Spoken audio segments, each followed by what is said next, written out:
ఇదేంటి త్రిష పుట్టినరోజు మేలో కదా, ఇప్పుడు సెలబ్రేట్ చేస్తున్నారేంటి అనుకోకండి. ప్రస్తుతం త్రిష తమిళంలో సూర్యతో బిగ్ ఫిల్మ్ చేస్తోంది.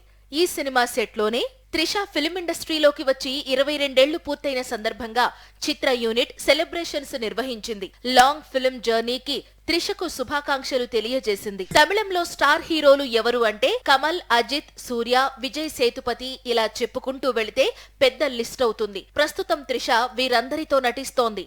అజిత్ కుమార్ తో నటిస్తోన్న 2 చిత్రాల్లోనూ త్రిషనే కథానాయిక. ఇక కోలీవుడ్స్ మోస్ట్ అవైటెడ్ ప్రాజెక్ట్ 96 సీక్వెల్ కు డేట్స్ ఇచ్చింది. కోలీవుడ్ లో అలా ఉంది త్రిష క్రేజ్. కోలీవుడ్ లో ఇంత బిజీగా ఉంటూనే తెలుగులో విశ్వంభర లాంటి భారీ చిత్రంలో నటిస్తోంది. గత 10 ఏళ్లుగా సౌత్ ఫిల్మ్ ఇండస్ట్రీలో నయనతారదే డామినేషన్.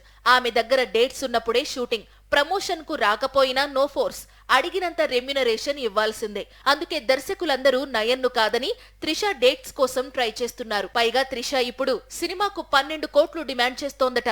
అదే నిజమైతే మాత్రం నయనతార కంటే ఎక్కువ పారితోషికం అందుకుంటున్నట్లే లెక్క.